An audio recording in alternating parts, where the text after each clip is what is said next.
എൻ്റെ മുന്നിലിരിക്കുന്നത് കൃഷ് കൈമൾ.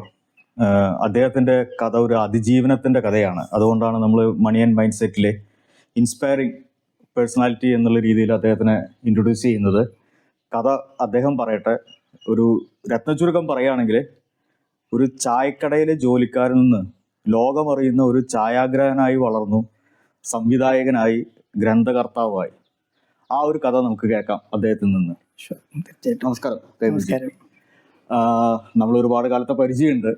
കൈമൾജി എന്ന് വിളിക്കുന്നത് ആ ബഹുമാനം കൊണ്ടാണ്. അപ്പൊ നമ്മുടെ പ്രേക്ഷകർക്കായിട്ട് കൈമൾജി കടന്നു വന്ന വഴിയെ കുറിച്ചൊരു ഒന്ന് ചുരുക്കി പറയാമോ? പിന്നെന്താ, അത് ശരിക്കും നേരത്തെ പറഞ്ഞ പോലെ അതിജീവനത്തിന്റെ വഴി എന്നുണ്ടല്ലോ. ഒരു വഴി മുമ്പിൽ കണ്ടുകൊണ്ട് ചെയ്തൊരു യാത്രയല്ലായിരുന്നു, വെട്ടിത്തെളിച്ച് പോകുമായിരുന്നു. കാരണം സർവൈവൽ, നേരത്തെ നമ്മൾ സൂചിപ്പിച്ച പോലെ ഒരു സ്റ്റോറി ഓഫ് സർവൈവൽ എന്നുണ്ടല്ലോ. സർവൈവൽ എന്ന് പറയുന്ന ഒരു സമയത്ത് നമുക്ക് ചോയ്സസ് ഇല്ല.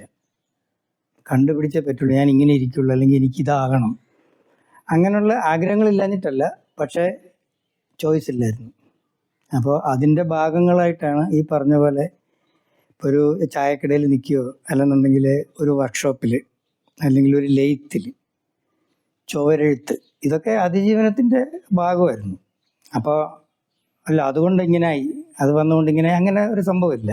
നമുക്ക് അൾട്ടിമേറ്റ്ലി ഒരു അന്നത്തെ ഒരു ലക്ഷ്യം എന്ന് പറഞ്ഞു കഴിഞ്ഞാൽ അടുത്ത നേരത്തെ ആഹാരം, അതായിരുന്നു. അപ്പോൾ അതിനു വേണ്ടിയിട്ടുള്ള ഓട്ടത്തിനിടയ്ക്ക് ഈ വഴികളിലൂടെയൊക്കെ സഞ്ചരിക്കേണ്ടി വന്നു, അത്രയേ ഉള്ളൂ. പിന്നെ ലക്ഷ്യബോധം ഇല്ലായിരുന്നു എന്ന് ചോദിച്ചാൽ ഇല്ലയെന്ന് ഒരിക്കലും പറയാൻ പറ്റില്ല. കാരണം ജീവിതത്തിൽ ഒരുപാട് സ്വപ്നങ്ങളുണ്ടല്ലോ, നമുക്കെല്ലാവർക്കും സ്വപ്നങ്ങളുണ്ട്. സ്വപ്നമുള്ളതുകൊണ്ടാണ് നമ്മൾ മനുഷ്യരായത്, നമുക്ക് ജീവിക്കാൻ സാധിക്കുന്നത്.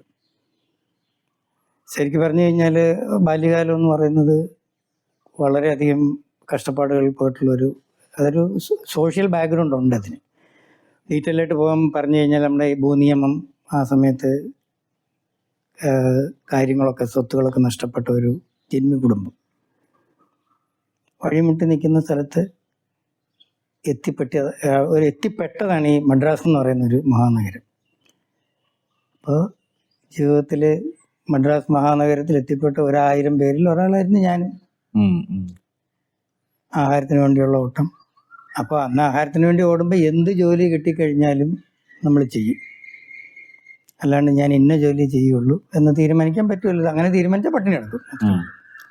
പക്ഷെ അങ്ങനെ ചെയ്ത പല ജോലികളും പിന്നീട് നമുക്ക് ജീവിതത്തിൽ പല പ്രയോജനങ്ങളും ഉണ്ടാക്കിയിട്ടുണ്ട്, ഇൻസ്പിറേഷൻസ് ഉണ്ടാക്കിയിട്ടുണ്ട്. ഒന്ന്, ജീവിക്കാൻ വേണ്ടി എന്ത് ജോലിയും ചെയ്യാം. അത് മറ്റൊരാളെ പറ്റിക്കുകയോ അല്ലെന്നുണ്ടെങ്കിൽ കള്ളത്തരോ ഇല്ലാത്ത ഏത് ജോലിയാണെങ്കിലും അതിൻ്റേതായിട്ടുള്ളൊരു വാല്യൂ ഉണ്ട്. അതില്ലാത്ത ഇന്ത്യയിൽ മാത്രമേ ഉള്ളൂ. ബാക്കി എല്ലായിടത്തും എല്ലാവരും എല്ലാ ജോലിയും ചെയ്യും. ഇവിടെ അയ്യോ ഇന്ന ജോലിയാണോ നിങ്ങൾ ചെയ്ത്, അങ്ങനെ ഒരു തരംതിരിവ്. പക്ഷെ അന്ന് അങ്ങനെ ഒരു തരംതിരിവിനെ കുറിച്ച് ചിന്തിക്കാൻ നമുക്ക് നേരമില്ല. കാരണം ഇന്ന് പകൽ ജോലി ചെയ്താൽ വൈകുന്നേരം വല്ലതും കഴിക്കാം, ഇല്ലെന്നുണ്ടെങ്കിൽ പച്ചവെള്ളം കുടിച്ച് കിടക്കാം. അങ്ങനത്തെ ഒരു സ്റ്റേജായിരുന്നു. അപ്പം അങ്ങനെയുള്ള ഒരു സ്റ്റേജിൽ കൂടെ ഉള്ള യാത്രയിലാണ് ഈ ചായക്കടയിൽ ബന്ധപ്പെട്ടതും, നേരത്തെ ഞാൻ പറഞ്ഞ പോലെ വർക്ക്ഷോപ്പിൽ പോയി പെട്ടതും. അതുകൊണ്ട് ചെറിയൊരു ലെയ്ത്ത് വർക്ക്, അവിടെ കുറേ കാലം വർക്ക് ചെയ്തു. അതിൻ്റെയൊക്കെ ഒരു ഭാഗമായിട്ട് അതിനെ എടുക്കാൻ പറ്റുള്ളൂ. പക്ഷെ ഈ ഞാൻ നേരത്തെ പറഞ്ഞ പോലെ അവിടെ നിന്ന് കിട്ടിയ പല അനുഭവങ്ങളും പിന്നീട് ജീവിതത്തിൽ നമ്മളെ മുന്നോട്ട് കൊണ്ടുപോകാനുള്ള ഒരു പ്രേരണയാക്കി മാറ്റി. ഒരു എന്ത് സഹിക്കാൻ തയ്യാറാണെന്നുള്ളൊരു മനസ്സുണ്ടല്ലോ, അതവിടെ നിന്ന് ഉണ്ടാക്കിയെടുക്കാൻ പറ്റും, ഉണ്ടാക്കാൻ പറ്റി. അങ്ങനെ ഞാൻ ഈ ചായക്കടയ്ക്ക് പ്രാധാന്യം കൊടുക്കാൻ കാരണം എന്താ വെച്ചാല്, കൈമൾജിയുടെ കരിയറിന്റെ ഒരു ഈ സിനിമോട്ടോഗ്രാഫിയിലേക്കുള്ള ഒരു തുടക്കം സത്യത്തിൽ ചായക്കടയായിരുന്നു. അതെ അതെ അതെ അതെ. അപ്പൊ അതൊന്ന് പറയാം. അവിടെ ചായക്കട എന്നുള്ളതിനേക്കാളും കൂടുതൽ ഞാൻ പണ്ട് മലയാള സിനിമയിൽ വളരെ ഫേമസ് ആയിട്ടുള്ള ഒരു ആർട്ട് ഡയറക്ടർ ഉണ്ടായിരുന്നു, എസ് രാധാകൃഷ്ണൻ എന്ന് പറഞ്ഞിട്ട്. അദ്ദേഹത്തിൻ്റെ അടുത്ത് ആദ്യം പെയിൻറ്റിങ് പഠിക്കാൻ പോകുമായിരുന്നു. പിന്നീട് ഈ പട്ടിണിയുടെ ഭാഗമായിട്ട് അവിടെ ചേർന്നു. അന്നൊരു തരം ഗുരുകുല വിദ്യാഭ്യാസം പോലത്തെ ഒരു വിദ്യ. അവിടെ തന്നെ കിടക്കുക, അവിടെ ചായയും കാപ്പി ഉണ്ടാക്കി. അദ്ദേഹത്തിന് പരിചയപ്പെടുന്ന ചായ കൊണ്ടുപോയി കൊടുത്തിട്ടല്ലേ? അല്ല, അത് പരിചയപ്പെട്ടത് ശ്രീകുമാരൻ തമ്പിസാർ വഴിയാണ്. അച്ഛൻ തമ്പിസാറിന്റെ ഒരു ക്ലോസ് ഫ്രണ്ട് ആയിരുന്നു. തമ്പിസാർ റെക്കമെൻഡ് ചെയ്തിട്ടാണ് അവിടെ പോയത്. അപ്പം അവിടെ പോയി കഴിഞ്ഞാൽ ഞാൻ പറഞ്ഞു, ഈ ഗുരുകുല വിദ്യാഭ്യാസമാണ് അവിടെ ചെയ്യുക. അദ്ദേഹത്തിന് ആഹാരം ഉണ്ടാക്കി കൊടുക്കുക, അദ്ദേഹത്തിൻ്റെ വസ്ത്രം കഴുകി വെക്കുക, താഴെ പോയി ചായക്കടയിൽ നിന്ന് ചായ വാങ്ങിച്ചുകൊണ്ട് കൊടുക്കുക. ഇതൊക്കെ അങ്ങനെയാണ് തുടക്കം. പിന്നെ ഇവർ ഷൂട്ടിങ്ങിനൊക്കെ പോകും. ഒരു പ്രത്യേകിച്ച് ജോലിയൊന്നും ഇല്ലാത്ത സമയത്താണ് ചായക്കടയിൽ പോയി നിന്നിട്ട് അവിടെ നിന്ന് ചിലപ്പം ചില്ലറ കിട്ടും. അവിടെ കുറച്ചു കാലം നിന്നത്. പിന്നെ അവിടെയും കുറച്ചു കാലം നിന്ന് കഴിഞ്ഞപ്പോൾ അവിടെയും ജോലി ഒന്നും കാര്യമായിട്ടില്ല. എന്തെങ്കിലും ഒരു വേറെ വഴി കണ്ടുപിടിക്കണം എന്നുള്ളൊരു തോന്നൽ സമയത്താണ് കുറച്ചു കാലം ലേത്തിൽ പോയി വർക്ക് ചെയ്തത്.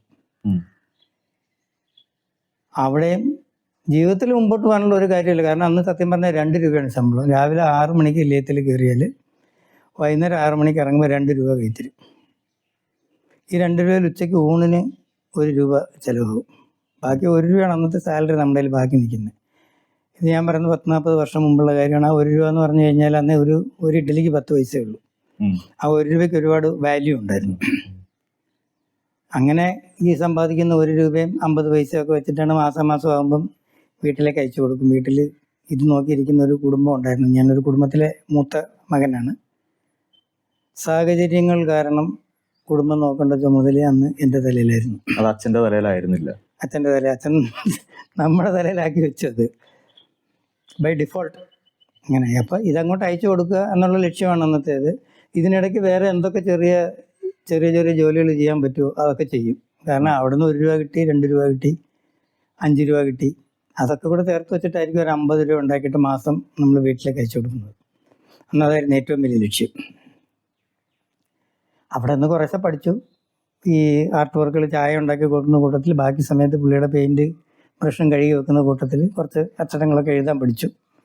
Calligraphy letters. അന്ന് സിനിമയിൽ ഈ ടൈറ്റിൽ കാർഡുകൾ എഴുതി കാണിക്കുക എന്ന് പറഞ്ഞാൽ നമ്മൾ കൈകൊണ്ട് എഴുതുന്നതാണ്. കറുത്ത പേപ്പറിൽ വെള്ള പെയിന്റ് കൊണ്ട് എഴുതിയിട്ട് ഒരു ക്യാമറ വെച്ച് നമ്മൾ ഷൂട്ട് ചെയ്യും, അതവിടെ ചുവരിൽ കാണിക്കുക. അതാണ് അന്നത്തെ സിസ്റ്റം. ഇന്നത്തെ പോലെ ഗ്രാഫിക്സ് ഒന്നുമില്ല. അന്നേരം ഒപ്റ്റിക്കൽസ് എന്നാണ് അതിനെ പറയുന്നത്. നമ്മളന്ന് വിളിച്ചോണ്ടിരുന്നതിന് ഒപ്റ്റിക്കൽസ് എന്നാണ്. കാരണം ഒരു പഴയ ക്യാമറ വെച്ചിട്ട് ഇത് ഷൂട്ട് ചെയ്യും, അതിന് നമ്മൾ എഴുതിയിരിക്കുന്ന പാടുമൊക്കെ ചിലപ്പോൾ കാണും. അപ്പം അത് ചെയ്ത് കൊടുത്തു കഴിഞ്ഞാൽ ഒരു സിനിമയ്ക്ക് ആവശ്യമുള്ള 30 ആവറേജ് 30 ടൈറ്റിൽ കാർഡ് ഒരു 300 രൂപ കിട്ടും. 300 രൂപ കിട്ടിക്കഴിഞ്ഞാൽ ഇന്നൊരു 30,000 രൂപ കിട്ടിയ ഫീലാണ് അന്ന്. അപ്പം നമ്മുടെ ലൈഫ് സ്റ്റൈൽ കുറച്ചുകൂടെ കൊണ്ട് ഇമ്പ്രൂവ് ആകാൻ തുടങ്ങി. ഈ 30 രൂപയിൽ നിന്ന് 300 രൂപയ്ക്ക് വന്നപ്പോഴേക്ക് ലൈഫ് ഇമ്പ്രൂവ് ആകാൻ തുടങ്ങി. അപ്പം അവിടെ നിന്ന് പഠിച്ച ഈ ചെറിയ അക്ഷരവിദ്യകളും കൊണ്ടാണ് എഴുതാനുള്ള. ഞാനൊരു അഡ്വർടൈസിങ് ഏജൻസിയിൽ ഒരു ഫ്രീലാൻസ് ആർട്ടിസ്റ്റായിട്ട് കയറി. അപ്പോൾ ഈ മനുഷ്യനെ മുമ്പോട്ട് കൊണ്ടുവന്ന എന്താണ്? ക്യൂരിയോസിറ്റിയാണ്. ഇന്ന് ചന്ദ്രനിൽ പോയി ഇറങ്ങിയതും ചൊവ്വയിൽ പോകാൻ പ്ലാൻ ഇട്ടിരിക്കുന്നതൊക്കെ ക്യൂരിയോസിറ്റിയുടെ, നമ്മുടെ നെസസിറ്റി അല്ലത്, ക്യൂരിയോസിറ്റിയാണ്. അങ്ങനെ ഉണ്ടായ ഒരു ക്യൂരിയോസിറ്റിയാണ് ഫോട്ടോഗ്രാഫി എന്നുള്ളൊരു ഫീൽഡിലോട്ട് എന്നെ വിളിച്ചത്. അതിന് സിമ്പിളായിട്ടുള്ള റീസൺ അത് ഞാൻ ഇതിനെ കുറിച്ച് പറയണം. പണ്ട് ഈ രാധാകൃഷ്ണൻ്റെ സ്ഥലത്ത് ഒരുപാട് പേര് സിനിമാ നടന്മാരും ടെക്നീഷ്യൻസും ഒക്കെ ദിവസം വന്നിട്ട് പോകുന്ന സ്ഥലമാണ്. പിന്നെ ഈ സിനിമ അഭിനയിക്കാൻ ചാൻസ് അന്വേഷിച്ച് വരുന്ന ഒരു വലിയൊരു കൂട്ടമുണ്ട്. അവരുടെ കഞ്ഞിപിടി സ്ഥലമാണത്. വൈകുന്നേരം ആകുമ്പോൾ ഒരു കഞ്ഞി വീഴ്ത്തൽ പരിപാടി. ഞങ്ങളൊരു കാലത്തിൽ കഞ്ഞി ഉണ്ടാക്കി പയറുണ്ടാക്കി വെക്കും. ഇതെല്ലാവരും മാരി കുടിക്കും. ഇന്നത്തെ പല പ്രശസ്തരും അത് പ്രശസ്തർ, അതിപ്രശസ്തർ അവരില്ലെങ്കിൽ ഇന്ന് മലയാള സിനിമ ഇല്ല. പേര് പറയാൻ ബുദ്ധിമുട്ടുണ്ടോ? ഇനി അവർക്കത് ഇഷ്ടപ്പെടുമെന്ന് നമുക്കറിയില്ലല്ലോ. എന്നാലും നമ്മൾ മോഹൻലാൽ, പ്രിയദർശൻ, പ്രൊഡ്യൂസർ സുരേഷ്, ഇവർക്കൊക്കെ അറിയാം. അത് ഇന്നസെന്റ്, നമ്മുടെ അങ്ങനെ ഒരുപാട് പേര് അന്ന്. കാരണം ഇദ്ദേഹത്തിനെ വന്ന് കാണുക എന്നുള്ള ഇവരുടെയൊക്കെ വലിയ ലക്ഷ്യമായിരുന്നു. ഇവരെ എല്ലാവരും കൂടെ റൂം എടുത്ത് ഒരു താമസിക്കും, രാവിലെ ആകുമ്പോൾ ഇവിടെ വരും. അദ്ദേഹം ഒരുപാട് പേരെ സഹായിക്കുന്ന വ്യക്തിയായിരുന്നു. അപ്പം ഇവരൊക്കെ ഇവിടെ വരുന്നതിന് കാരണം അവിടെ വന്നു കഴിഞ്ഞാൽ മറ്റു പല ഡയറക്ടേഴ്സിനെ കാണാൻ പറ്റും, ഒരു ഇൻട്രൊഡക്ഷൻ കിട്ടും. അപ്പം അതിനകത്ത് കഴിവുള്ളവർ ഒരുപാട് പേര് വലിയ വലിയ ആൾക്കാരായിട്ട് മാറി. അത് അവരുടെ കഴിവാണ്. അല്ല അവിടെ വന്ന് നിന്നതിൻ്റെ പേരിലായതില്ല. ഒന്നും അല്ലാതെ പോയ ഒരുപാട് പേരുണ്ട്. നമ്മളവരെ കുറിച്ച് പറയേണ്ട കാര്യം. അപ്പോൾ അന്ന് ഈ നമ്മുടെ നടൻ ജോണി ഉണ്ടല്ലോ, ജോണി ഇപ്പം അടുത്തായിട്ട് മരിച്ചുപോയി. പുള്ളിയുടെ ഒരു ഇലക്ട്രോ 35 ക്യാമറ ഉണ്ട്. അതവിടെ കൊണ്ടുവന്ന് വെച്ചു. ഇലക്ട്രോ 35. എനിക്ക് അതിന്റെ വ്യൂ ഫൈൻഡർ കാണാൻ നല്ല ഭംഗിയാണ്, ഗോൾഡൻ കളറിൽ ഫോക്കസ് കറക്റ്റ് ചെയ്തത്. അപ്പോൾ അന്ന് നമുക്ക് ഈ ഫിലിം എന്താണെന്ന് അറിയില്ല, fixed lens, fixed lens, photography എന്താണെന്നും അറിയില്ല. പക്ഷേ ഈ ക്യാമറ അവിടെ വെച്ച് പോകുമ്പോൾ പുള്ളി അത് അവിടെ വെച്ചിട്ട് നാട്ടിൽ പോകും. വല്ലപ്പോഴും ജോലി ഉള്ളപ്പോൾ അവിടെ വരും. വെറുതെ ഇരിക്കുന്ന സമയത്ത് ഇതിനകത്തൂടെ ഈ ഫ്രെയിം കാണാൻ നല്ല ഭംഗിയാണ്. ഈ ഇലക്ട്രോ 35 ഒരു ഇമേജാണ്. അതിൽ കൂടെ നോക്കിയതാണ് എന്നെ ഫോട്ടോഗ്രാഫിയിലേക്ക് നയിച്ചത്. ആ നിമിഷം ഇത് പഠിക്കണം എന്നൊരു തോന്നി. പഠിക്കണം എന്ന് പറഞ്ഞു കഴിഞ്ഞാൽ എവിടെ നിന്ന് പഠിക്കും? നമ്മുടെ കയ്യിൽ ക്യാമറ ഇല്ല, ക്യാമറ വാങ്ങിക്കാൻ പൈസ ഇല്ല. അപ്പോൾ അവിടെ പണ്ടൊരു സ്റ്റുഡിയോ ഉണ്ട്, VK കൊമേഴ്ഷ്യൽ എന്നും പറഞ്ഞൊരു സ്റ്റുഡിയോ. അവിടെ സ്ഥിരം ഞാൻ പോകും, കാരണം ഈ പബ്ലിസിറ്റിയുടെ ആവശ്യത്തിന് വേണ്ടിയിട്ട് പ്രിൻ്റൊക്കെ എടുക്കാനായിട്ട് പോകുന്ന സ്ഥലമാണ്. മാസം 50 രൂപ അവിടെ കെട്ടി 325 രൂപ ആയപ്പം ഈ ഐസോലി 2 എന്നും പറഞ്ഞൊരു ക്യാമറ ഡക്ഫയുടെ 120 ഫ്രെയിമിൻ്റെ 300 രൂപ ആയപ്പോൾ തന്നെ ഞാൻ പറഞ്ഞു ലാർജ് ഫോർമാറ്റ് ക്യാമറ. അതെ ഫിക്സഡ് ലെൻസ് മാത്രമേ ഉള്ളൂ, ചെറിയൊരു ബോക്സ് ക്യാമറ അത്രേ ഉള്ളൂ. പഴയ സ്റ്റുഡിയോകളിലേക്ക് വന്ന് പാസ്പോർട്ട് സൈസ് ഫോട്ടോ. അതെ, അതിന് പോലും അതിനെ ഉപയോഗിക്കാൻ പറ്റൂല, കാരണം അതിനങ്ങനെ പ്രത്യേകിച്ച് ഫോക്കസിങ് പരിപാടിയൊന്നുമില്ല. പക്ഷേ ഈ ആഗ്രഹം കൊണ്ട് അത് വാങ്ങിച്ചു. 300 രൂപ കഴിഞ്ഞപ്പോൾ ഞാൻ പറഞ്ഞു ഇനി 25 രൂപയല്ലേ ഉള്ളൂ, അത് അടുത്ത മാസം തരാം ക്യാമറ എന്ന് പറഞ്ഞു. ഈ ക്യാമറ തുറന്നപ്പോൾ അതിനകത്തൊരു പ്ലാസ്റ്റിക് സ്മെല്ലൊക്കെ ഉണ്ടല്ലോ, അതിങ്ങനെ ശ്വസിച്ച് അതെനിക്കൊന്നും ജീവിതത്തിൽ ഏറ്റവും വലിയൊരു അച്ചീവ്മെൻറ്റ് നടന്നൊരു ഫീലായിരുന്നു അന്നത് വാങ്ങിച്ചപ്പോൾ. പക്ഷെ അന്ന് ഈ കൂടെ ഉണ്ടായിരുന്നവരെന്നെ ചീത്ത വിളിച്ചു, കാരണം കഞ്ഞി കുടിക്കാൻ വകയില്ലാത്തവരുത്തിന് എന്തിനാണ് ഇത്രയും കാശ് കൊടുത്ത് ഒരു ക്യാമറ വാങ്ങിച്ചത്. ഇന്നത്തെ 30,000 രൂപ കുറെ കാലം ഈ 50 രൂപ മാസം ഉണ്ടാക്കുക എന്ന് പറഞ്ഞാൽ അന്നത്തെ ജീവിത ലക്ഷ്യമായിരുന്നു. പലപ്പോഴും ഫുഡ് സ്കിപ്പ് ചെയ്തിട്ടൊക്കെ ആയിരിക്കും നമ്മൾ ആ 2 രൂപ 3 രൂപ സമ്പാദിച്ചു വെക്കുന്നത്. പക്ഷെ അത് ഞാൻ പറഞ്ഞില്ല, അത് നമ്മുടെ ഡെസ്റ്റിനി എന്നാണ് പറയുന്നത്. നമുക്ക് ചില ഡെസ്റ്റിനി, ഓരോരുത്തർക്ക് അവരുടേതായ ഡെസ്റ്റിനി ഉണ്ട്. അപ്പം അങ്ങനെ ഒരു റൂട്ടിലേക്ക് പോകണമെന്ന് ഞാൻ ജീവിതത്തിൽ ഒരിക്കലും ചിന്തിക്കാത്ത കാര്യമാണ്. പക്ഷെ അവിടെ ചെന്ന് പെട്ടു. സാധാരണഗതിയിൽ കൈമൾജി ആവേണ്ടിയിരുന്നത് എനിക്ക് തോന്നുന്നൊരു തന്ത്രി, എൻ്റെ അച്ഛൻ്റെ കണക്കനുസരിച്ച് ഞാനൊരു അമ്പലത്തിലെ പൂജാരിയായിട്ട് മാറണം എന്നുള്ളായിരുന്നു. അതിപ്രശസ്തമായിട്ടുള്ള ഒരു അമ്പലത്തിലെ പൂജാരി. അതെ, പല അമ്പലങ്ങളിലും. പിന്നെ അതുപോലെ തന്നെ മദ്രാസിൽ അന്നത്തെ കാലത്ത് ഏറ്റവും വലിയ പണക്കാരായിട്ടുള്ള ആൾക്കാരുടെ വീടുകളിൽ ഭഗവതി സേവ, ഗണപതി ഹോമം ഇങ്ങനെയുള്ള കാര്യങ്ങളൊക്കെ ചെയ്യും. പൈസ നന്നായിട്ട് കിട്ടും. അപ്പം എന്നെ അതിനകത്തോട്ട് കയറ്റി വിടാം എന്നുള്ളൊരു ഐഡിയ ഉണ്ടായിരുന്നു. അത് പറ്റില്ല എന്ന് പറഞ്ഞുകൊണ്ടാണ് അച്ഛൻ ഇറങ്ങിക്കോളാൻ പറഞ്ഞു. അങ്ങനെ ഇറങ്ങാൻ പറഞ്ഞ് ഇറങ്ങിയതാണ്. അങ്ങനെ ഒരു സുപ്രഭാതത്തിൽ മദ്രാസ് റോഡിൽ നിന്ന് ഇങ്ങോട്ടും നോക്കി എങ്ങോട്ടാ പോകേണ്ടതെന്ന് അറിയില്ല. അപ്പം അറിയാവുന്ന ഒരാളുള്ളത് ഈ രാധാകൃഷ്ണനാണ്. നേരെ അവിടെ കയറി ചെന്നു. ഇതുപോലെ എല്ലാവരും അദ്ദേഹത്തെ അണ്ണാന്നാണ് വിളിക്കുന്നത്. കാരണം ഇങ്ങനൊരു സിറ്റുവേഷൻ ഉണ്ട്, കിടക്കാൻ സ്ഥലമില്ല, ഞാനിവിടെ ഈ കഞ്ഞിയും സാധനങ്ങളൊക്കെ വെച്ച് ഇവിടെ നിൽക്കാം, എനിക്ക് കിടക്കാൻ വലിയൊരു ടെറസ് ഉണ്ട് ഇവിടെ, ആ ടെറസിൽ കിടക്കാമെന്ന് പറഞ്ഞു. പുള്ളി ആദ്യം ഇങ്ങനെ കുറച്ച് വേസ്റ്റ് ഉണ്ടായിരുന്നു, കാരണം നമ്മൾ ഈ വലിയൊരു തറവാട്ടിലൊക്കെ ജനിച്ചതാണ്, ഇയാളെ കൊണ്ട് എങ്ങനെയാണ് ഞാൻ ആഹാരം ഉണ്ടായിരിക്കുന്നത്. ഞാൻ എനിക്ക് പ്രശ്നമൊന്നുമില്ല, ഞാനതൊക്കെ ചെയ്തു തന്നോളാം. അങ്ങനെയാണ് അവിടെ കയറിയത്. അതും സർവൈവലിൻ്റെ ഒരു പാർട്ടാണ്. പ്രേക്ഷകരോട് ഇതിനിടയ്ക്ക് ഒരു കാര്യം പറയട്ടെ. ഇടയ്ക്ക് ഞങ്ങളിങ്ങനെ സംസാരത്തിനിടയിൽ ചെറുതായിട്ട് വഴിവിട്ടു പോകും. എന്താ വെച്ചാൽ ഇദ്ദേഹത്തിനെ കുറിച്ച് പലതും എനിക്ക് അറിയാം. അപ്പോൾ ചിലത് മറന്നു പോകുന്നത് ഓർമ്മിപ്പിക്കാൻ വേണ്ടി ഞാനൊന്ന്, അല്ലാതെ അദ്ദേഹത്തെ കുത്തി വേദനിപ്പിക്കുന്നതല്ല. അത് അദ്ദേഹത്തിന്റെ കഥ ഒരുപാട് പറയാനുള്ളതാണ്. നമ്മൾ ചുരുക്കിയാണ് ഇപ്പോൾ പറഞ്ഞു പോകുന്നത്. അപ്പോൾ കൈമൾജി, നമ്മളിപ്പോൾ നേരത്തെ പറഞ്ഞു വന്നത് നമ്മൾ ക്യാമറ കൈവശപ്പെടുത്തിയൊരു കാര്യമാണ്. അവിടെ നമ്മൾ ചെറുതായിട്ടൊന്ന് ഡിവേറ്റ് ചെയ്ത് പോയി. ആദ്യം ഒരു റോള് വാങ്ങിച്ചു അതിനകത്ത് വെച്ച് ഇതിനകത്ത് എക്സ്പോഷർ എന്താണെന്നറിയില്ല, അപ്പാർച്ചർ എന്താണെന്നറിയില്ല, ഷട്ടർ സ്പീഡ് എന്താണെന്നറിയില്ല, 3-4 ബട്ടൺസ് ഒക്കെ ഉണ്ട് ഇവിടെയൊക്കെ. നമ്മളത് അങ്ങോട്ട് കൊടുത്ത് തിരിച്ച് വെറുതെ ക്ലിക്ക് ചെയ്തു, കാരണം ഇതിനെക്കുറിച്ചൊന്നും അറിയില്ല. അത് വീട്ടിൽ തന്നെ ഞാൻ ഹൈപ്പോയും കെമിക്കലും വാങ്ങിച്ച് ബാത്റൂമിൽ രാത്രിയിൽ വെച്ചിട്ട്, കെമിക്കൽ അവിടെ കൊണ്ട് കൊടുത്താൽ വാഷ് ചെയ്യാൻ പൈസ ഇല്ല, വാങ്ങിച്ച് വെച്ചിട്ട് ഞാൻ ഡെവലപ്പ് ചെയ്തു. ഒരു വെളുത്ത ഒരു ഷീറ്റ് കിട്ടി രാവിലെ, ഒന്നുമില്ല, ഒരു കുറവില്ല, ഒന്നുമില്ല. അപ്പോൾ പിന്നെ ധൈര്യം, അപ്പോഴാണ് ഇങ്ങനെ ഇതിനകത്ത് ചില സെറ്റപ്പുകളൊക്കെ ചെയ്യണം എന്ന് തോന്നിയത്. അപ്പോൾ ആരുടെയും കൂടെ നിന്നിട്ടില്ല. അപ്പോൾ ഇത് പഠിക്കണം എന്നുള്ള ആഗ്രഹം കൊണ്ട് അന്ന് ശരിക്കും പറഞ്ഞ നമ്മുടെ KP നമ്പ്യാരി എന്ന് പറഞ്ഞൊരു ഫേമസ് ക്യാമറമാൻ, അദ്ദേഹം വളരെ പ്രസിദ്ധനാണ്. അദ്ദേഹം അവിടെ ഒരുപാട് സിനിമകളിലും. അതെ, അദ്ദേഹത്തിനോട് ചോദിച്ചത് എന്താണ് സംഭവം, അതൊന്നും ഇതൊക്കെ ഇങ്ങനെ അഡ്ജസ്റ്റ് ചെയ്ത് വെച്ച് കഴിഞ്ഞാൽ ലൈറ്റ് കൺട്രോൾ ചെയ്യാനുള്ള ഫെസിലിറ്റിയാണത്, അതൊക്കെ ചെയ്ത് കഴിഞ്ഞാൽ പിക്ചർ വരും, ഡേ ലൈറ്റിൽ എടുക്കുകയാണെങ്കിൽ ഇന്നത് വെച്ചാൽ മതി, ഇങ്ങനെ വെച്ചാൽ മതി. അതൊരു ബേസിക് സാധനമാണ്, കൂടുതൽ പഠിക്കണം.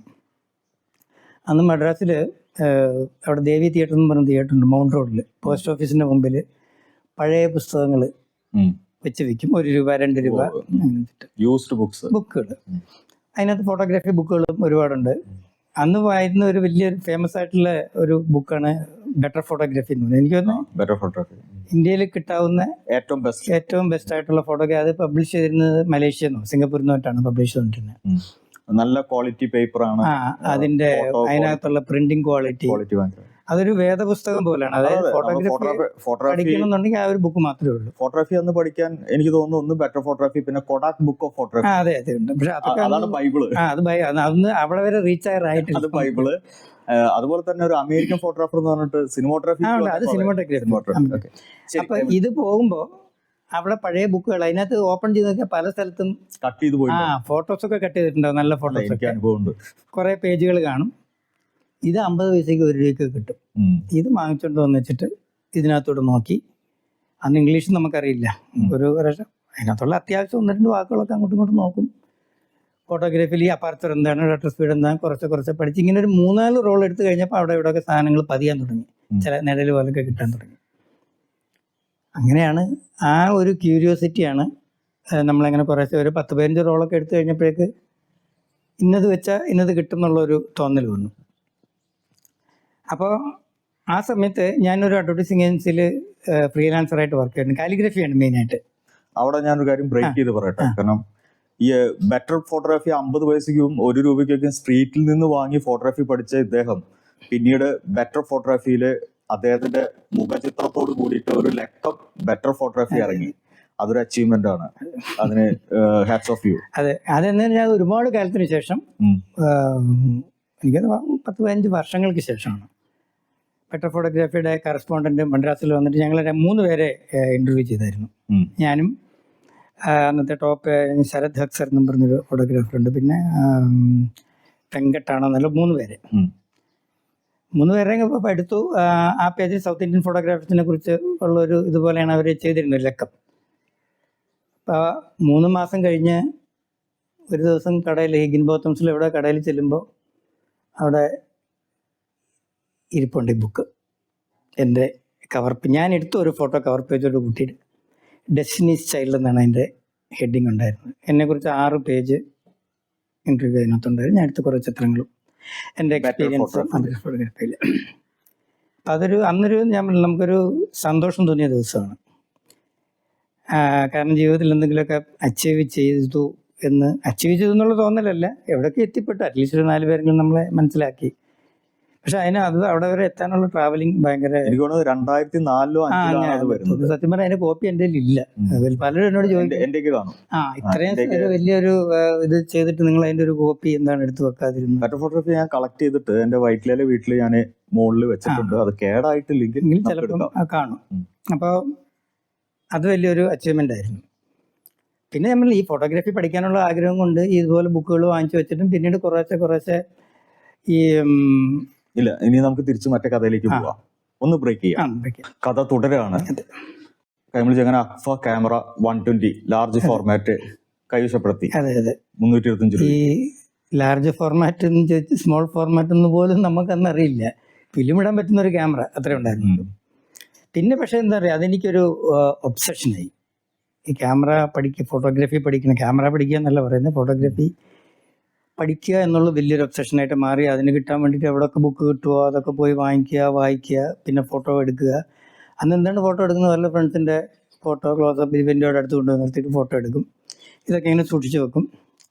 അപ്പോൾ ഞാൻ ഈ അഡ്വർടൈസിങ് ഏജൻസി വർക്ക് ചെയ്യുന്ന കാലത്ത് ഒരു ചെറിയ ഏജൻസി ആയിരുന്നു, ഒരു സിംഗിൾ ബ്രാഞ്ച് മാത്രമുള്ള ഏജൻസിയാണ്. അപ്പോൾ അവിടെ ഈ പല പരസ്യങ്ങൾക്കും ഫോട്ടോഗ്രാഫി എടുക്കുന്നതിന് മുമ്പ്, മെയിൻ ഫോട്ടോഗ്രാഫിക്ക് മുമ്പ് ഒരു ഡമ്മി ഫോട്ടോഗ്രാഫി ഉണ്ടാക്കും നമ്മൾ, ഒരു ഡിസൈൻ ചെയ്യാൻ വേണ്ടിയിട്ട്. പണ്ട് സിനിമയിൽ പാടുന്നവർക്ക് ആദ്യം ട്രാക്ക് പാടുന്ന ഒരു പരിപാടി ഉണ്ടായിരുന്നു. അത് കഴിഞ്ഞിട്ട് പിന്നീട് മെയിൻ ആളെ വിളിച്ച് പാടിക്കും. അതുപോലെ അപ്പോൾ അതിൻ്റെ ആർട്ട് ഡയറക്ടർ പറഞ്ഞു, കൈമൾ ഫോട്ടോ എടുക്കുക, വെറുതെ 2 പേരെ നിർത്തിയിട്ട് ഫോട്ടോ എടുക്കുക, നമുക്ക് എന്നിട്ട് ഇത് ഡിസൈൻ ചെയ്ത് കൊടുത്തിട്ട് ഡിസൈൻ ഓക്കെ ആയി കഴിഞ്ഞാൽ അതുപോലത്തെ ഫോട്ടോ വേറെ പ്രൊഫഷണൽ ഫോട്ടോഗ്രാഫറെ കൊണ്ട് എടുപ്പിക്കും. അങ്ങനെ എടുത്തു കൊടുക്കുമായിരുന്നു. അങ്ങനെ ഒരിക്കൽ ഒരു സമയത്ത് ഒരു ലുങ്കിയുടെ പരസ്യം, കിപ്സ് ലുങ്കി, എനിക്കിപ്പോഴും ഓർമ്മയുണ്ട്. അപ്പോൾ ഈ കിപ്സിൻ്റെ പരസ്യത്തിന് ഒരു ഫോട്ടോ എടുക്കണം. ഒരു ചെറുപ്പക്കാരായിട്ടുള്ള ഒരു ഹസ്ബൻഡും വൈഫും ബീച്ചിൻ്റെ സൈഡിൽ കൂടി ഇങ്ങനെ ഈവനിങ് ലൈറ്റിൽ ഓടി വരുന്നു. താഴെ ഇങ്ങനെ മണ്ണിലിങ്ങനെ കിപ്സ് എന്ന് എഴുതിയിട്ടിട്ടുണ്ട്. അതിലേക്ക് ഇങ്ങനെ ഓടി വരുന്ന ഒരു ഷോട്ടാണ്. അപ്പോൾ ആ സമയത്ത് ഞാൻ ഈ ഇലക്ട്രോ 35, ആ സമയത്ത് അക്ഫ മാറി ഇലക്ട്രോ 35ലേക്ക് ഞാൻ അപ്ഗ്രേഡ് ചെയ്തിട്ടുണ്ട്. അതെ, 1000 രൂപയാണ് ക്യാമറയ്ക്ക് കൊടുത്തത്. അതിലാണ് എടുത്തത്. ബൈ ഡിഫോൾട്ട് അന്ന് ഈവനിങ് ലൈറ്റ് ആയിരുന്നതുകൊണ്ടും ആ സമയം കറക്റ്റ് ആയിരുന്നുകൊണ്ടും ആ ഒരു ഫോട്ടോ ഭയങ്കര വൃത്തിയായിട്ട് വന്നു. ഈ സൂര്യപ്രകാശം ഇതിലിങ്ങനെ പ്രതിഫലിച്ച് അത് ഫോട്ടോഗ്രാഫറുടെ ഗോൾഡൻ അവർ എന്ന് പറഞ്ഞ മോർണിംഗും അങ്ങനെ കിട്ടിയ സമയത്ത് ആ ഫോട്ടോ വെച്ചിട്ട് ഇവർ ഡിസൈൻ ചെയ്ത് കമ്പനിയിൽ കൊണ്ട് കൊടുത്തപ്പോൾ അവർ പറഞ്ഞു ഈ ഫോട്ടോയ്ക്ക് ഭയങ്കര ലൈഫുണ്ട്, നമുക്ക് ഇത് തന്നെ പബ്ലിഷ് ചെയ്യാന്ന് പറഞ്ഞു. അന്ന് എനിക്ക് ലോട്ടറി അടിച്ച ഫീലാണ്. ജീവിതത്തിൽ ആദ്യമായിട്ട് ഞാനെടുത്തൊരു ഫോട്ടോഗ്രാഫ് ഒരു മാഗസിനിൽ പബ്ലിഷ് ചെയ്ത് വരുന്നതെന്ന് പറഞ്ഞാൽ ജീവിതത്തിലെ ഏറ്റവും വലിയ അച്ചീവ്മെൻ്റ് അല്ല അത്. അപ്പോഴാണ് എനിക്ക് തോന്നുന്നത് എനിക്ക് ആ വർക്കിന് 300 രൂപ അവർ പ്രതിഫലം തന്നു. അത് കൊള്ളാവുന്ന പരിപാടിയാണല്ലോ, ഇതിനകത്ത് പൈസയും കിട്ടുമല്ലോ എന്നുള്ളൊരു തോന്നൽ വന്നപ്പോൾ പിന്നെ ആഗ്രഹമായി ഇത് പഠിക്കണം. ഇൻഡസ്ട്രിയൽ ഫോട്ടോഗ്രാഫി, ഫാഷൻ ഫോട്ടോഗ്രാഫി, ഇതൊക്കെ പഠിക്കണം. അതാ നീ പറഞ്ഞ നമ്മുടെ എക്യുപ്മെൻസും ഇല്ല, ഒന്നുമില്ല. പക്ഷെ അന്ന് ഞാൻ ഈ ഫോട്ടോ എടുക്കുന്ന ഫോട്ടോ എല്ലാം അന്ന് ഈ പൗച്ച് ആൽബം എന്ന് പറയുന്നത് പ്ലാസ്റ്റിക്കിൻ്റെ, അതിൽ വെച്ച് ഒരു സൈക്കിളും എടുത്തിട്ട് ഞാൻ ഏജൻസി തോറും കയറി ഇറങ്ങും. അവിടെ ചിലരൊക്കെ കയറുമ്പോൾ തന്നെ ഓടി, നമ്മുടെ ലുക്ക് കണ്ടു കഴിഞ്ഞാൽ തന്നെ ഇയാളൊരു ഇൻഡസ്ട്രിയൽ ഫോട്ടോഗ്രാഫറും ചോദിച്ചോണ്ട്.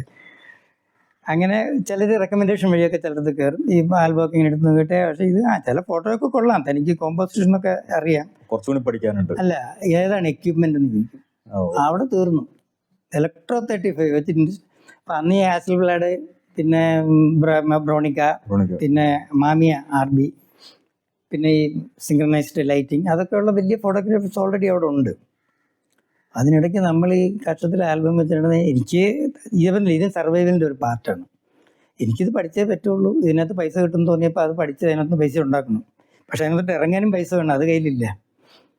അങ്ങനെ സഹതാപം തോന്നി ചിലർ ചെറിയ ചില വർക്കുകളൊക്കെ തരാൻ തുടങ്ങി. അപ്പോൾ അന്ന് ഈ MRFന് സ്വന്തമായിട്ടുള്ള ഏജൻസി ഉണ്ട്, ഗോൾഡ് വയർ എന്നും പറഞ്ഞ ഏജൻസി. അവിടെ എനിക്ക് പരിചയമുള്ള രാധാകൃഷ്ണൻ എന്ന് പറഞ്ഞ് ഒരു ആർട്ട് ഡയറക്ടറുണ്ട്. അത് വേറെ മറ്റേ രാധാകൃഷ്ണനല്ല, വേറെ ഒരു രാധാകൃഷ്ണൻ. അദ്ദേഹം വഴി അവിടെ ഇങ്ങനെ കയറി. അവിടെ ഒരു ഭയങ്കര ഭീകരനായിട്ടുള്ളൊരു ഗോവാക്കാരനാണ് അതിൻ്റെ ആർട്ട് ഡയറക്ടർ, ഓബ്രി സെക്യൂറ എന്ന് പറയും. പുള്ളിയുടെ പേര് കേട്ടാൽ തന്നെ ഇൻഡസ്ട്രി പറയും, അങ്ങനത്തെ ഒരു ജീവിയാണ് പുള്ളി. ഒരു ദിവസം ഇങ്ങനെ അവിടെ പോയി ഇങ്ങനെ കൈ കെട്ടി നിൽക്കുന്നപ്പോൾ എന്താണ്, അല്ല ഈ പുള്ളി ഫോട്ടോ ഒക്കെ എടുക്കുന്ന തരാം, എന്തെങ്കിലും ചെറിയ വർക്കൊക്കെ ഉണ്ടെന്നുണ്ടെങ്കിൽ കൊടുക്കണം. നോക്കട്ടെ, ലെറ്റ് മിസ് എന്നൊക്കെ പറഞ്ഞിട്ട് ഇതൊക്കെ എടുത്ത് നോക്കി, എന്നിട്ട് തിരിച്ച് കൈ തന്നു. ഇതുപോലെ ഒരു ഡമ്മി സെഷൻ ആവശ്യമുള്ളപ്പം അവരെന്നെ വിളിച്ചിട്ട് കുറച്ച് ഫോട്ടോസ് എടുപ്പിച്ചു. അപ്പോൾ അത് പറഞ്ഞു, കൊള്ളാം, കുഴപ്പമില്ല, പക്ഷെ നിങ്ങൾക്ക് എക്യുപ്മെൻറ്റ്സ് വേണം. അതിന് വേണ്ടിയിട്ടുള്ളൊരു ഓട്ടോ ആയി.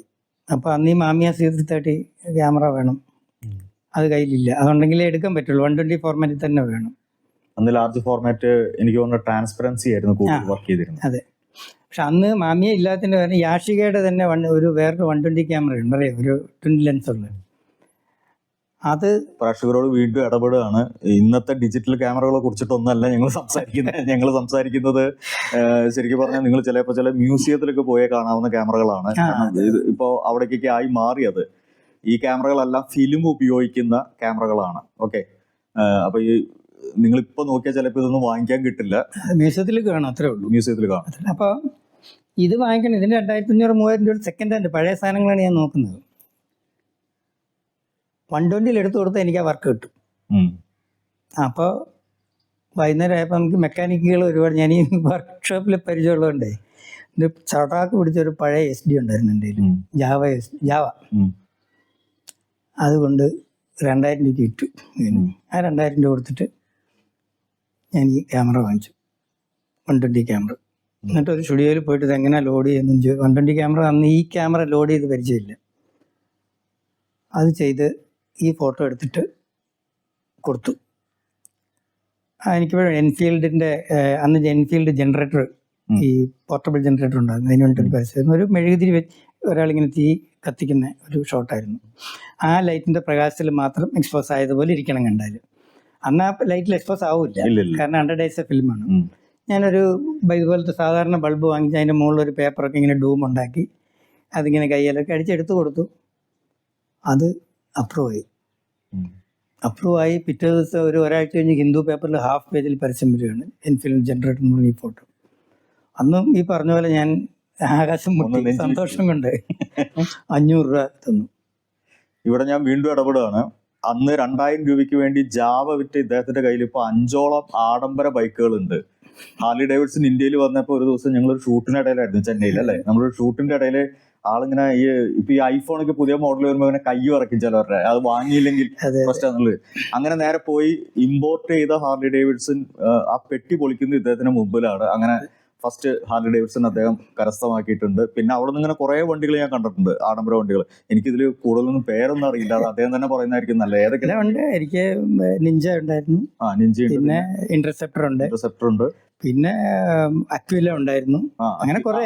ആദ്യത്തെ അതെ അതെ അതെ അതെ. അതായത് മലേഷ്യയിൽ നിന്ന് ഇമ്പോർട്ട് ചെയ്ത ഹോണ്ടയുടെ CBR ഉണ്ടായിരുന്നു. പിന്നെ കുറെ ബുള്ളറ്റുകൾ 500, 350.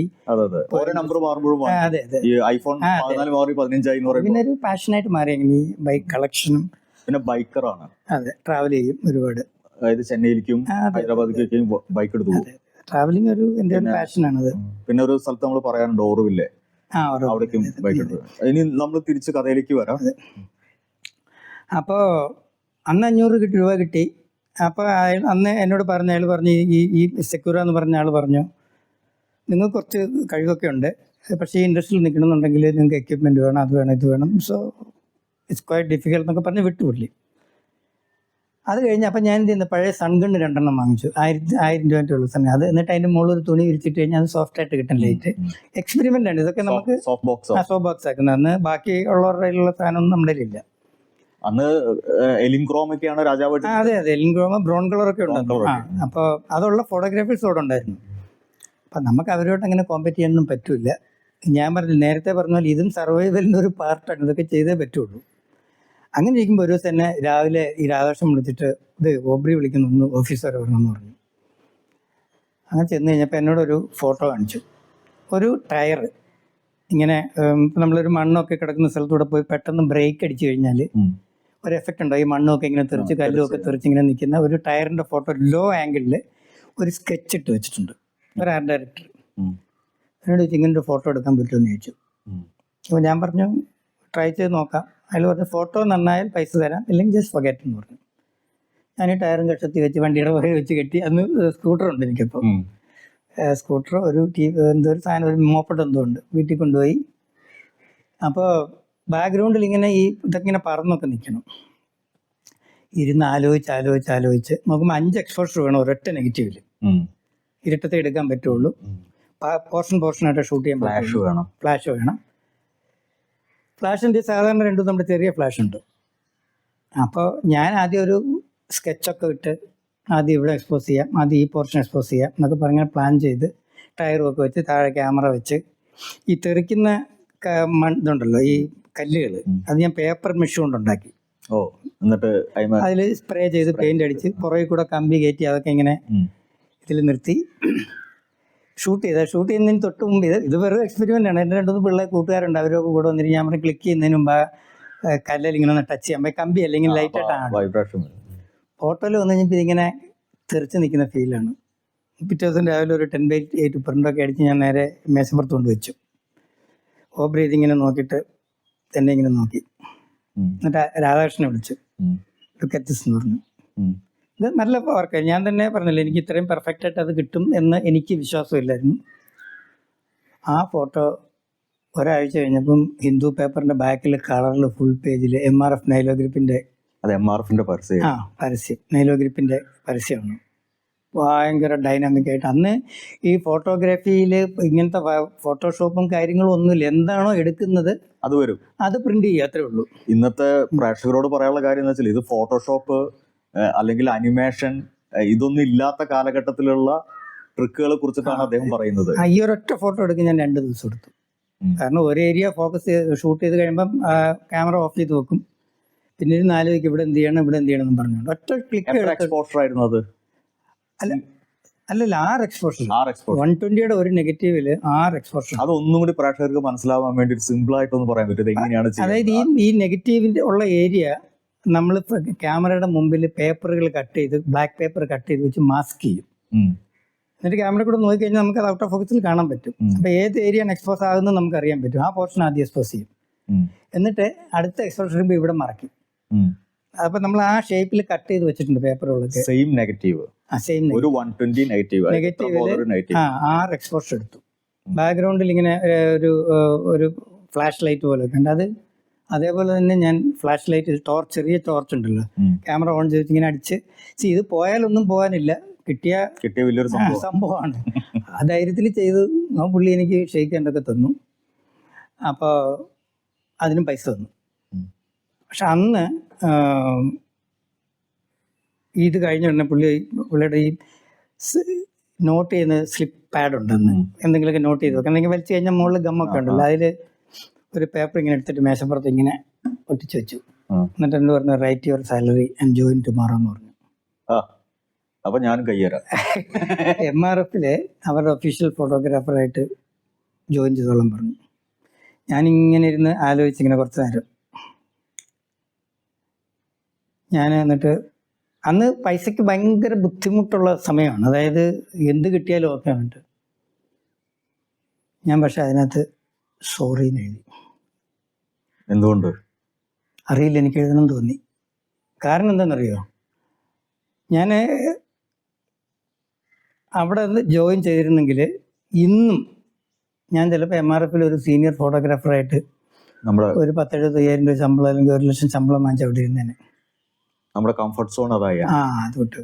അപ്പോൾ അന്ന് അയാൾ എനിക്ക് ഷെയ്ക്കാൻ തന്നു. എന്നിട്ട് അയാൾ പറഞ്ഞു നിങ്ങൾ ജീവിതത്തിൽ വലിയ ആളാവെന്ന് പറഞ്ഞു.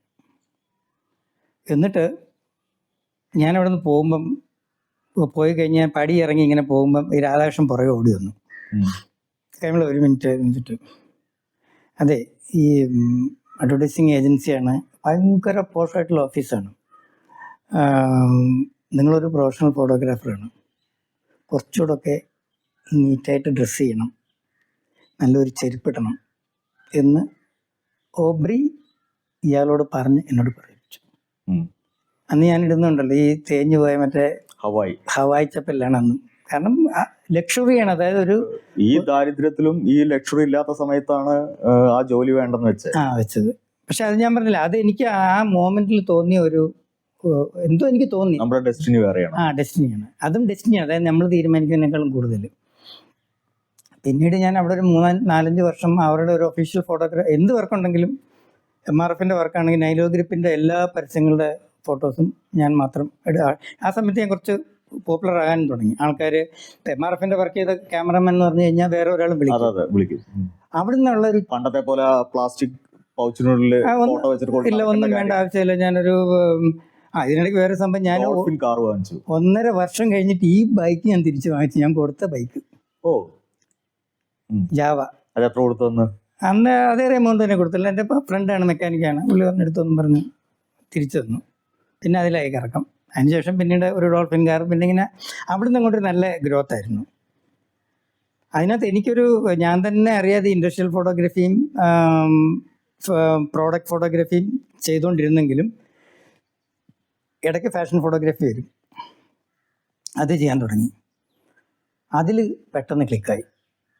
അതായത് ഒരു കാലത്ത് മദ്രാസിലുള്ള എല്ലാ വലിയ ചെന്നൈ സിൽക്ക് മുതൽ പോത്തീസ് എന്നില്ല അവിടെ, കുമരൻ സിൽക്ക്, പിന്നെ അവിടുത്തെ നമ്പർ 1 ആയിട്ടുള്ള ജുവലറിയുടെയും ഈ സാരികളുടെയും ഫോട്ടോഗ്രാഫ് അന്ന് ഭയങ്കര മറ്റേ കട്ടൗട്ടൊക്കെ ഉള്ള, ഇപ്പം ഇല്ല, ഫ്ലെക്സുകൾ ഉണ്ടെങ്കിൽ അത് എൻ്റേതാണ്.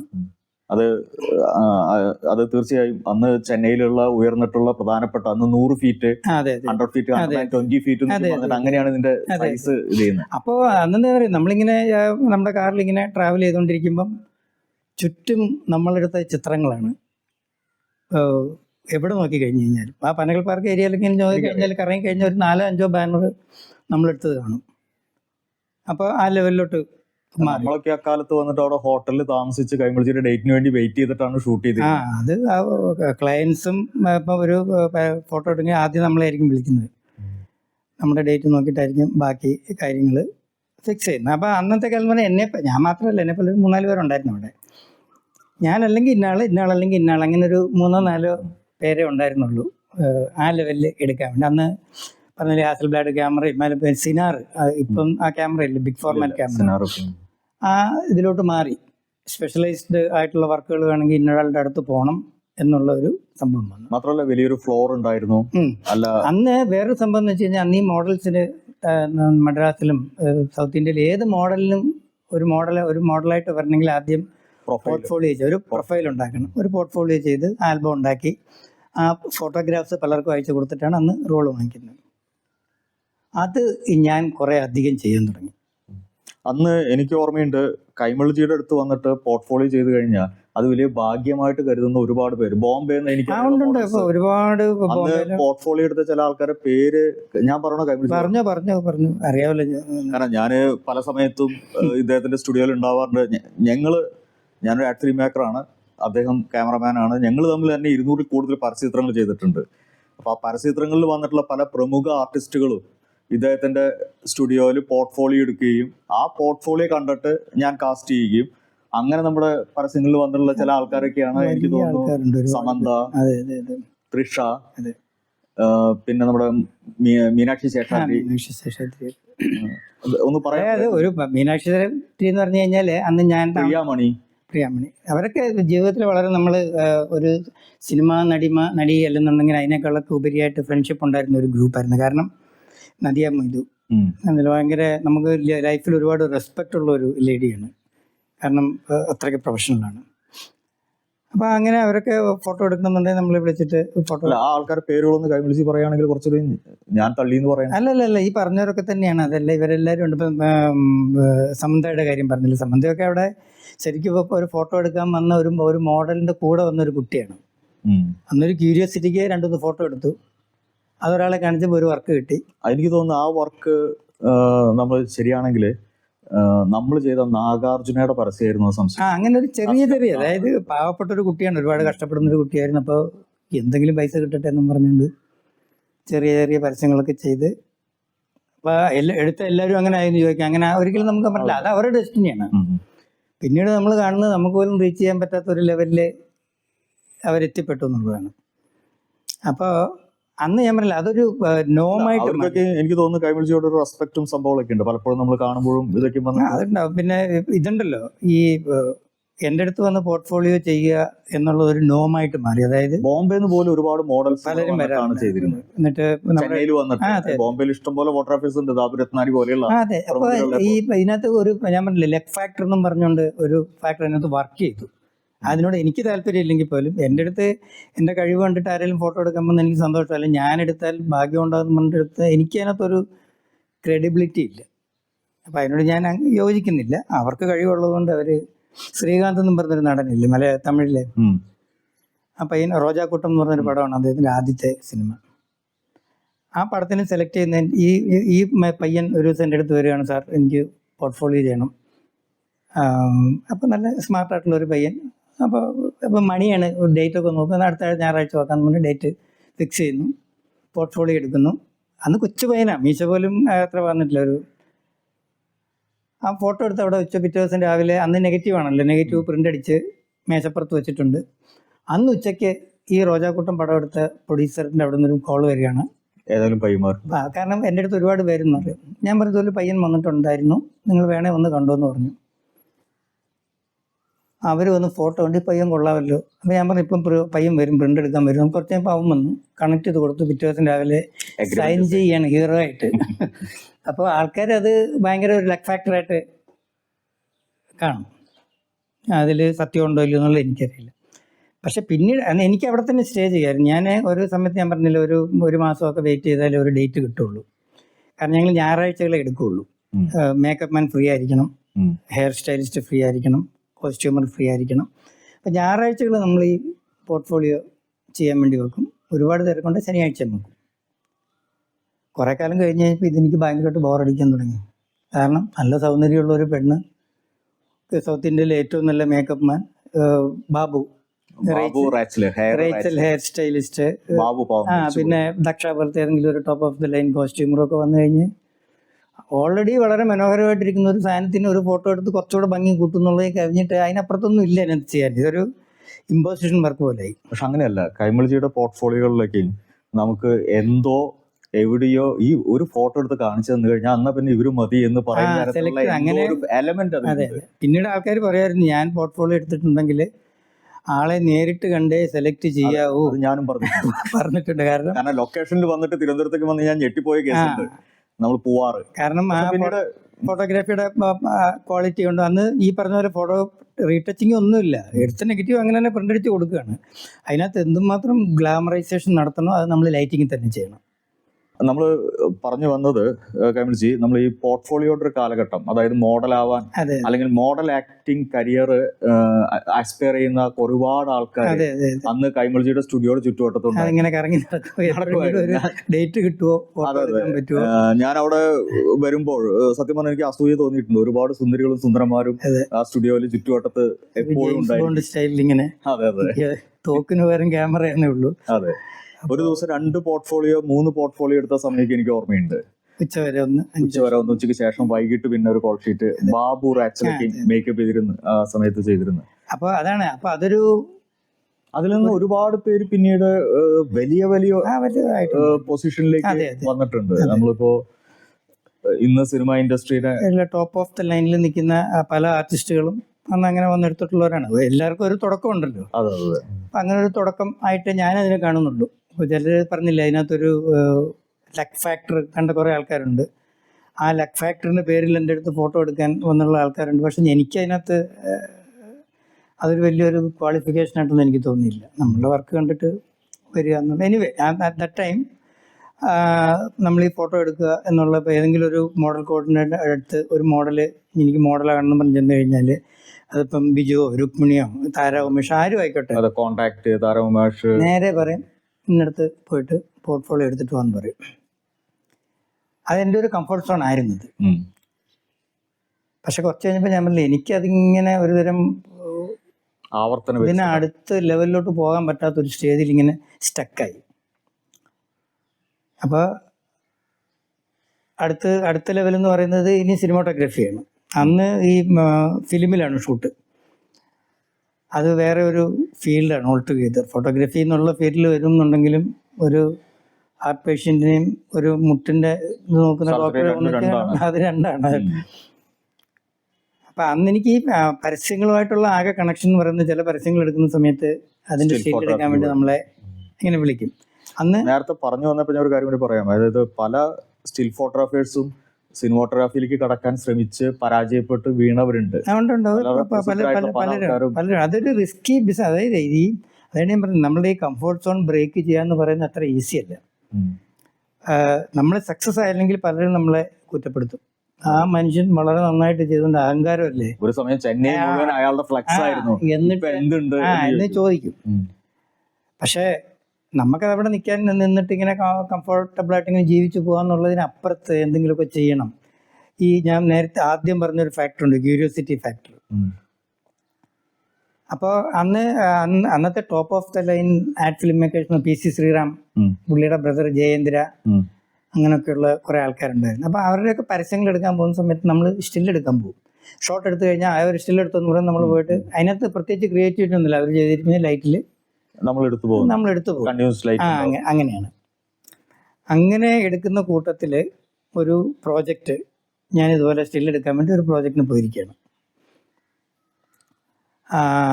അതിന് രാവിലെ നമ്മളവിടെ ചെല്ലുന്നു, മൂവി ക്യാമറ യൂണിറ്റ് വരുന്നു, ലൈറ്റുകളൊക്കെ വരുന്നു. നമ്മൾ നമ്മുടെ സ്റ്റിൽ ക്യാമറയും 2 ലൈറ്റും കൊണ്ട് ഒരു മൂലയ്ക്ക് റെഡിയാക്കി വെച്ചിട്ടുണ്ട്. ആ പരസ്യം ചെയ്യേണ്ട ക്യാമറാമാൻ അന്ന് രാവിലെ ഹൈദരാബാദിൽ നിന്ന് ഫ്ലൈറ്റ് മിസ്സായിട്ട് അവിടെ വരാൻ പറ്റിയില്ല. എൻ്റെ സുഹൃത്താണ് ആഡ് ഫിലിം മേക്കർ. ഇവിടെ എന്തോടെ ചെയ്യേണ്ടത്? ഞാൻ പറഞ്ഞില്ല, വേറെ ആരും നോക്കാം, ആരും ഇല്ല, അവൈലബിൾ അല്ല, തനിക്ക് ചെയ്യാൻ പറ്റുമെന്ന് ചോദിച്ചു. ഞാൻ പറഞ്ഞു, ഞാൻ ഇതുവരെ ഈ മൂവിക്ക് അന്ന് 2C ക്യാമറയാണ്, ഈ 2C ക്യാമറയാണ്. അതെ അതെ. അപ്പോൾ 3 ലെൻസും ഫ്രണ്ടിൽ ഇങ്ങനെ ഫിറ്റ് ചെയ്തിരിക്കും. അപ്പോൾ ഞാൻ പറഞ്ഞു, എനിക്കിത് നോക്കി പരിചയമില്ല, അല്ലെങ്കിൽ ഇപ്പോൾ ഇത് എടുത്തേ പറ്റുള്ളൂ, കാരണം ക്ലയൻറ്റ് വരുമ്പം നമുക്കിങ്ങനെ പറയാൻ പറ്റുമല്ലോ എന്ന് പറഞ്ഞു. നമ്മൾ കുറച്ച് സമയം ഉണ്ടാകുമ്പോൾ ഞാൻ ഈ ക്യാമറ അസിസ്റ്റൻസിൻ്റെ അടുത്ത് പോയിട്ട് ഞാൻ ചോദിച്ചത് എങ്ങനെ ഓപ്പറേറ്റ് ചെയ്യുന്നത്. ഒരു സാറൊന്നും പേടിക്കണം, ഞങ്ങളിത് ഓപ്പറേറ്റ് ചെയ്യും, സാർ അതിനകത്ത് നോക്കി കാര്യം പറഞ്ഞാൽ മതി, അത്രേ ഉള്ളൂ. അപ്പം അത് നോക്കാൻ എൻ്റെ കയ്യിൽ അന്ന് മീറ്റർ വേണമല്ലോ, മീറ്റർ ഒന്നും ഇല്ല എൻ്റെ കയ്യിൽ. നമ്മുടെ മീറ്റർ ആൾക്കാർക്ക് പ്രേക്ഷകർക്ക് പെട്ടെന്ന് മനസ്സിലാവില്ല. പണ്ട് ഈ ഓരോ ലൈറ്റും മെഷർ ചെയ്യുമായിരുന്നു. അതെ, അതിന്റെ ഇന്റൻസിറ്റി മെഷർ ചെയ്യണം. അപ്പൊ അതൊന്നും എൻ്റെ കയ്യിലില്ല. ലൈറ്റുകളൊക്കെ ഓൾറെഡി വന്നിരിപ്പുണ്ട്. അപ്പോൾ ഞാൻ പറഞ്ഞു, ഞാൻ എടുക്കാം, വന്നില്ലെങ്കിൽ എന്നെ ഒന്നും പറയരുത്, തല്ലരുത്. ഇത്രേ ഉള്ളൂ. അല്ല എന്ത് വന്നാലും വേണ്ട, താൻ എടുത്തേ പറ്റുള്ളൂ, കാരണം എനിക്കിത് നോന്ന് പറയാൻ പറ്റില്ല എന്നും വേണ്ട. അങ്ങനെ ആർട്ടിസ്റ്റ് വന്നു, ഫ്ലോറ് എല്ലാം റെഡി, ഒരു വീട്ടിനകത്ത ഷൂട്ട്. അപ്പോൾ നമ്മൾ ഈ പലയിടത്തും പരസ്യം ഷൂട്ട് ചെയ്യുമ്പോൾ അവിടെ അവിടെ ലൈറ്റും അതിൻ്റെ മുമ്പിൽ ഷീറ്റൊക്കെ വെക്കുന്നത് കണ്ടിട്ടുണ്ട്. ആ ഒരു ഇതിൽ ഒക്കെ സെറ്റ് ചെയ്തു. ഞാൻ പറഞ്ഞു എനിക്ക് ക്യാമറ മൂവ്മെൻറ്റ് ചെയ്യാൻ പറ്റില്ല, കാരണം എനിക്ക് ട്രാക്കിലൊന്നും ക്യാമറ വെച്ചപ്പോൾ എനിക്ക് അറിയില്ല, സത്യം പറഞ്ഞു കഴിഞ്ഞാൽ ട്രാക്ക് ചെയ്യാനൊന്നും അറിയില്ല. എല്ലാം സ്റ്റഡി ഷോട്ട് മതി എന്ന് പറഞ്ഞു. മീറ്റർ ഞാൻ ഈ എന്തെങ്കിലും എന്നൊരു ഒളിമ്പസിന്റെ 35 ക്യാമറ ഉണ്ട്, മറ്റേ പ്ലസ് മൈനസ് അത് വെച്ചിട്ട് ഞാൻ മെഷർ ചെയ്തിട്ട് ഷൂട്ട് ചെയ്തു. ഓരോ സമയത്ത് കിട്ടുന്ന ആശയങ്ങളാണ്. അപ്പൊ എന്ത് ചെയ്യും ഈ ഫിലിമിന്റെ അതേ 100 days എക്സ്പോഷർ നമ്മൾ വെച്ചിട്ട് 60 ഷട്ടർ സ്പീഡും വെച്ചിട്ട് എക്സ്പോഷർ വെച്ചു. എനിക്ക് ഇതുവരെ ആ സംഭവം ആലോചനയിൽ പോലും വന്നിട്ടില്ല. അപ്പോൾ ഈ നിവൃത്തിയില്ലായ്മ കൊണ്ട് വരുന്ന ചില ക്രിയേറ്റിവിറ്റി ആണ് ഇതൊക്കെ. നമ്മൾ ആദ്യം അത് ചെന്നൈയിലും മറ്റേ വടവളനി പോയിട്ട് ഒരെണ്ണം വാങ്ങിക്കാൻ നോക്കും. അതെ. അപ്പോൾ അങ്ങനെ ഇത് ഷൂട്ട് ചെയ്തു. വൈകുന്നേരം 5 മണിക്ക് ഷൂട്ടിങ് കഴിഞ്ഞു. ഒരു 8 മണിയായപ്പം ഈ ഡയറക്ടർ എന്നോട് വിളിച്ചിട്ട് താൻ പ്രസാദ് സ്റ്റുഡിയോയിലോട്ട് അത്യാവശ്യമായിട്ടെന്ന് പറഞ്ഞു. ഞാൻ ഇടി ഉറപ്പിച്ചു, കാരണം ഒന്നും വന്നിട്ടുണ്ടാവില്ല. അല്ല താൻ വണ്ടി എടുത്തിട്ട് പോവാ, ഞാൻ പറയാമെന്ന് പറഞ്ഞു. പ്രസാദ് സ്റ്റുഡിയോയിൽ അവിടെ ചെന്നു. അപ്പോൾ അവിടെ ഒരു തിയേറ്റർ ഉണ്ട്, അവിടെ 1 ലൈറ്റ് പ്രിന്റ് റെഡിയാക്കി വെച്ചു. താൻ വാ നോക്കുന്നു. അവിടെ അങ്ങോട്ട് ഇട്ടിട്ട് പ്രൊജക്റ്റ് ചെയ്ത് കണ്ടപ്പോൾ ഞാൻ ഞെട്ടിപ്പോയി.